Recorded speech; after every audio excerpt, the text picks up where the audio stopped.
Right, I have to tell this story the way I remember it, Richard, okay? I was in London in, it must have been 2 years ago, it was a February, right? Could have been 3, I'm not sure. And my daughter had her house down there, and as far as I remember, I took the dog down, or she had already had the dog, I can't remember. Took the dog. So anyway, the dog was there, baby.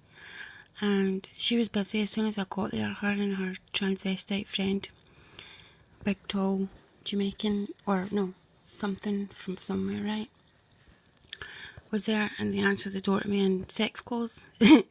Just after I got off the bus, I was like, oh, for fuck's sake, why can't I have a normal family? Anyway, went in and we were chatting, and they were on drugs, so they were like winding. I think I put them on a diner and they got changed into their jammies and went to bed. Then I remember I was doing all the chores, like looking after the house and the dog and answering the door 375 times a day for parcels and shit, right? But at the same time, I was sitting thinking, what am I going to do about Noni? So I thought, I'm just going to phone that charity, the National Children's Charity, right, to see if they'll, and tell them about what happened at court, in case I can say to them, can you go and find out? It's not legal for a judge to say that she should be staying there. So I phoned them up, gave them a big story, and they said they would call me back. Then the next thing I remember, me and my daughter were out for lunch or something, and she happened to mention that, now my mind is on Noni, right, and she happened to mention that her sugar daddy, who was an important businessman, and he was teaching her a lot of good things, and as far as I could see, he was taking her out of the dross of the junkie, and at the same time she had a boyfriend who was gay, this Corey Lewis McMichael, right, and he's super gay, and I mean super gay, like the super duper gay. Anyway, so I was saying to her, I know she's having a fling with the gay guy, right, and it's probably because he's gay that she likes him, because most guys just, she's a prostitute, so she always just have men falling at her feet. So I thought it was a challenge, so I just thought she would grow out of it. Anyway, Corey at the same time has been a dick, right, in the house. I don't know if she was saying to him, be a man around my mum, or not. I don't know. I really don't know. But he was being a dick, right? And I just asked him, I said to him, are you and Leonie a couple? And he just shrugged his shoulders like, I'm not telling you. But he was spending 3/4 of her money. Now, that is not my business, that's her business, but I just was saying, I didn't say it in front of her, I just saying to him, don't fuck with me because I know what you're doing. You know, and I'm not saying it and about it, but if you start giving me dirty looks in the house like he was, right? And I asked him to do one simple thing. I was going out with Leonie to go to the shop, and I said, could you just keep an eye on the cake in the oven? It's going to be 10 minutes. That's all I'm asking you to do. I'd cleaned the house, the dinner had been ready, everything was there, right? And what, I came home and it was all burnt, and he was laughing. He's just a dickhead, right? So anyway, in between all this, her boyfriend says, Leonie took me out for lunch and she was so junkied up. I've never seen her look so junkied up in all my life, right? And I didn't feel sorry for her because I've already offered her the way out and I exhausted myself trying to do so. So I was just letting her do her thing. And anyway, we went out and she said to me, oh, Corey is asking me to kill John, right? And I know it's weird, but I didn't even hear it at the time when she told me, right? And she said, he's asked me to kill John and somebody else is going to be involved that is legally dead. So there's somebody else going to be involved that's legally dead. And I was like, it didn't even go into my head, right? Because she does say a lot of mad shit. And anyway, I mean, her friends, you think they're girls and they're not, and they're boys, you know. So anyway, and they answer the door and sex close to their mother. So, you know what I'm saying? It's like just one of these things. And they're always talking about drugs and this person did that and that. So I just wasn't really listening. And I never really got to meet her sugar daddy, but she'd said a lot of nice things about him. And I had a dream about him, right? One night. And the dream was that he liked a certain song. So I said to my daughter, can you ask your sugar daddy if he likes this song? What does my dream mean? And it was Nutbush City Limits, right?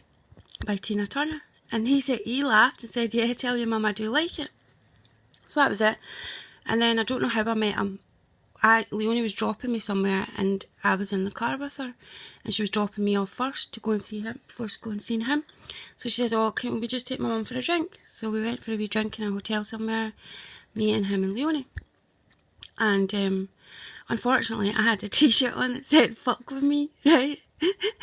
I don't know, it was a bedtime jammy round the house t-shirt, or maybe I brought it deliberately to frighten Corey, right? But I didn't mean to wear it outside, so I had a fur coat on and a t-shirt that said fuck with me, right? And I'm meeting my daughter's boyfriend, so I was a bit embarrassed.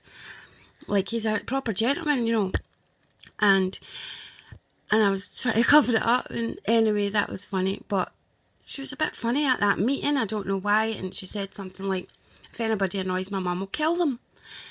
And I was like, well, that's a bit of an unusual thing to say at this stage, what's going on? And then, anyway, then something happened and I had another dream, or something happened where I remembered what my daughter had said about killing this guy. And he came round to the house one day and he gave me a gift, right? Just like, oh, nice to see you, you're her mum. And he gave me a wee gift. So this with the gift and the dream. No, so when I remembered the dream, I thought, I have to tell him. Because I was still on the phone every day to the NSPCC saying, why won't you go and see my daughter? Tell me who is the person who's saying no. I want their names. So every day I was pushing about this. I wasn't really concentrating on the other things. And I'm sick of pulling her out of trouble, Leonie. She gets herself into trouble and then makes me pull her out like a fucking idiot all these years since the day she was born, right? She's a twisted little fuck. Anyway, so I said, what am I going to do? And then I thought, he's giving me a gift, you know, and my heart softened for him because I thought, what did Corey give me? So it kind of just made my heart think, well, there's something going on here and I've already had a dream about this guy. And I started thinking, how am I going to tell him? How am I going to put a stop to it? What will I do? If I dare say to Corey, you're doing this, apparently there's another big gang involved. And I thought, how am I going to deal with that down here?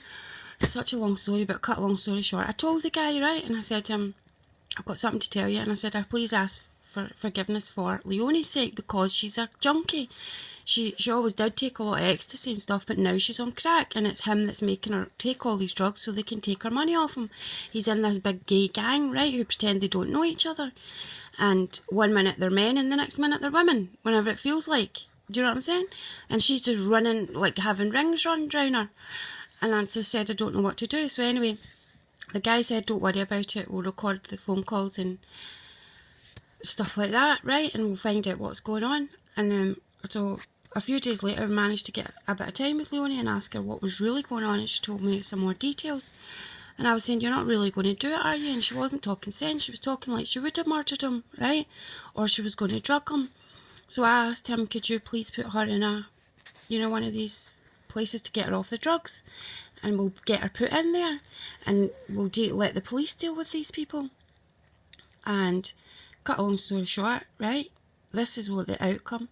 One night she was away somewhere. In fact, her and Corey went on holiday for a few days, and the day they came back, he didn't stay the night, he went away. Something must have happened. He got a tip off that they were after him, and that night I was in the house, just me and the dog, and I heard a big noise downstairs of the house, and I went down and the back door was open, the patio doors were swung right open, and there was no evidence of anyone playing with the lock or nothing. It was literally the lock fell. And I was like, right, that's it, I'm fucking going home. So I was like, what am I going to do? So cut a long story short, we got somebody to come out. They said, you can't fix that, you need full new doors. So I just put a chair up against it, and it was, to me, that was God saying, you need to get out of that situation, right? So I was like, I have to go home, I've had enough. And you know, so that day I phoned up the NSPCC again. I thought, I'll phone up and see if they'll come before, you know, before I go back. So they came round to the house. Do you know what? They came into the house and Leonie said, what are they doing here? And I said that it's about Noni. And she went, tell them to get out of my house right now. And they walked out without even me telling them. And I was like, excuse me. And they did not do nothing, right? So she has been given, a hooker, a drug dealer, has been given more authority than the children's charity of the NSPCC and the judge. She gets all that authority to tell them to get the fuck out of her house. right? And it turns out Corey's not in jail. He didn't get caught for it. He got completely off scot-free, right? Now, I don't know where the guy is. So years later, because I stopped speaking to her after that, I said, you're fucking mental. You don't deserve friends. You know, you don't deserve normal people in your life. Do what you want. And then she said I said, wait, what, have you ever seen that guy again? Your sugar daddy? No, I don't know. I think he's dead. No, I don't know where this guy is. Now, this guy is a noble and he's a businessman. A proper businessman. Obviously, I'm not saying I'm giving him a character reference. I'm just saying he was sweet to me. And I always treat people how they treat me. Or people that I love. So, the moral of this story is, and this guy was a must have been a billionaire, right? Because he was taking it in New York and all the rest of it. So how come Corey Lewis McMichael, the little, he's a rent boy, right? How come he gets £40 an hour for shagging guys up the street, right? Because I've literally seen him doing it. Can get a man like that killed? How can that happen? That's why I'm thinking there's no safety for anyone in the current world system, from the richest to the poorest. It's that uncertainty that makes life fucking miserable for yous.